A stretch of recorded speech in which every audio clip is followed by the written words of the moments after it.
Now, this happened to one of my friend's neighbors, which we'll call her Valerie at the sake of the story. Valerie spent a lot of time camping, hunting, fishing, and etc. She has been doing camping for many years, and this was something that she's always liked to do. However, she decided to go try to find another camp. She went to what seemed to be a camping area, which was around the Natchez Trace, which is in Mississippi. She went there with her boyfriend, who his name was Devin, and they were spending at least a week in Mississippi. They drove a few days there, so they honestly had traveled to different places to camp. However, though, this was something that was pretty horrifying. When Valerie and Devin reached there, they ended up setting up their camp and they ended up doing their own thing. However, as they were camping, or at least getting something set up, they heard what seemed to be what seems what they looked like. Of course, there was some scorched areas in the earth where nothing grows in the camping area, so they honestly were confused. Now, it was near the fall, so it was obvious that it was starting to get cooler. However, though, they had traveled along the Natchez Trace and made a note of the phenomenon and none of what was going on. However, though, there was something that no one had begun to really know for a fact what's going on. However, Valerie was pretty much already and all lighting up the mood with camping.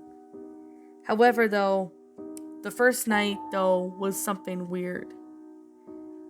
Valerie woke up like hours later, probably around after 2 a.m., and heard what seemed to be footprints or at least someone walking around their campsite.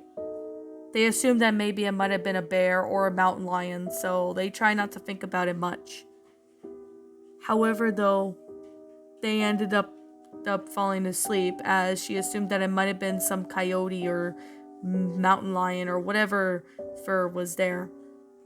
However, though, Valerie woke up, and same with Devin, to find that their campsite was trashed.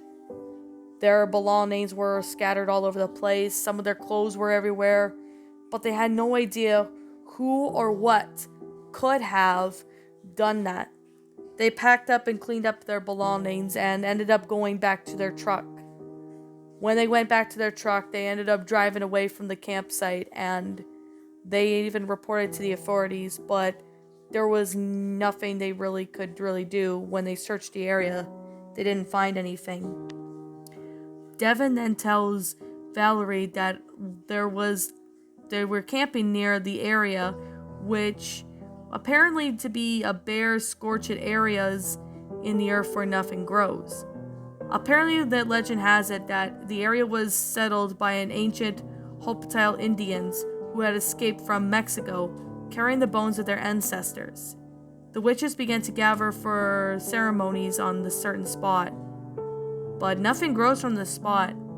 To this day, Valerie and Devin had a feeling that those witches could be what caused their camp to be all in a mess.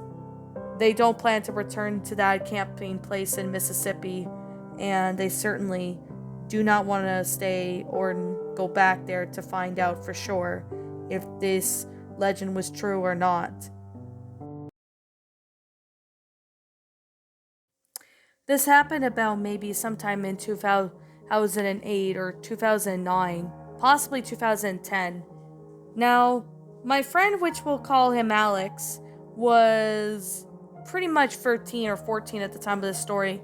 His parents were in Virginia and they went to Bradley's Pond in George Washington National Park. But of course, it was near while Bradley's Pond was, so they were at the George Washington National Park, which was a pretty good park in Virginia. They had done a lot of hunting, fishing, and etc. And they have been camping for many years, and they really like the outdoors of it. However, one of the moments days they were there was honestly terrifying. However, though, they decided to go to Bradley's Pond as they really enjoyed it. Now, they went there a couple times to do fishing, but they really never had any issues or anything.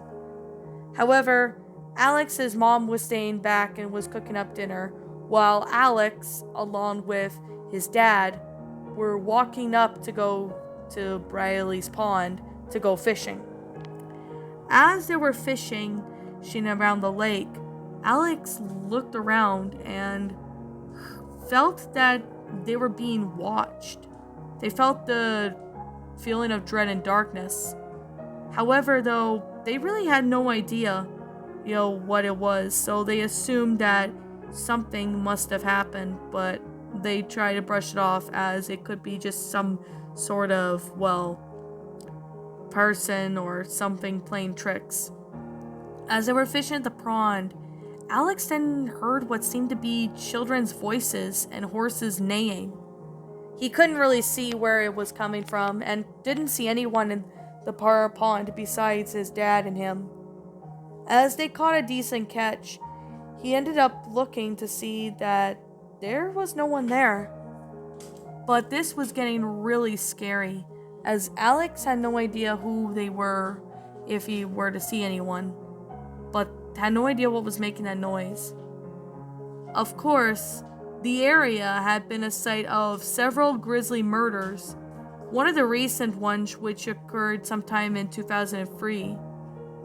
However, though, this was something that they really had no idea. One member of the society tried to attempt to commit oof, which Alex ended up looking around but couldn't see anyone. Then he ended up seeing what seemed to be that of a child. The child looked like to be maybe 10 or 11. He seemed to be staring at Alex, and Alex said, "Hey, who are you?" The child then disappeared, and he told his father about it, to which they ran back from Bradley's Pond to the campsite. When they got there, they ended up packing up their stuff as they all have a dread of being watched and possibly someone's out there. They ended up packing up their stuff the following day and never returned to that camping site. Alex still wonders today more about the backstory, but he's never heard anything about that since, and it still terrifies him to this day. Well, he went back there at least years later in 2019, but still has that same dread in that. But after that pandemic, Alex never had any plans to return to that campsite.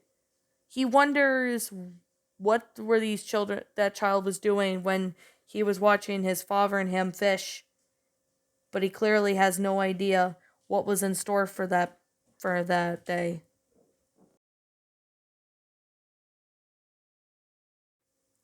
Now, to give it a background information, this story is told in the perspective of a female. I will be calling her Felicia for obvious reasons. Felicia and her husband were camping in Crystal Lake Campgrounds in Angeles National Forest in California. This was taking place in 2013, so Felicia and her husband have been married for about 2 years now, and they've done camping for a couple years, probably since 2007, and they've been really experienced with everything. Felicia's husband's name, which we'll call him by Sean, and he was at least a year older than her. Since they were in their late 20s, they did have plans to do a little bit of traveling, so they ended up traveling to California for a while. When they went to Crystal Lake Campgrounds, they got settled in and ended up doing their own thing by cooking supper. However, though, they ended up going to the Crystal Lake, which was a pretty nice lake the next day. However, though, they ended up swimming there, but everything seemed to go normal. However, though, Felicia ended up looking up to see what seemed to be 2 adults and children roaming around the woods. They couldn't really see their faces vividly as they were in the tree line. So they assumed that maybe they were just a family with kids and they were just roaming around the area. However, though, her husband saw them, and Sean said to Felicia that they should report this to the rangers. So after they went swimming, they reported to the rangers, and they got really a disturbing backstory. They said that in 1934, Stephen Major was a laborer on Crystal Lake Amphitheater and in the Crystal Lake campgrounds in California.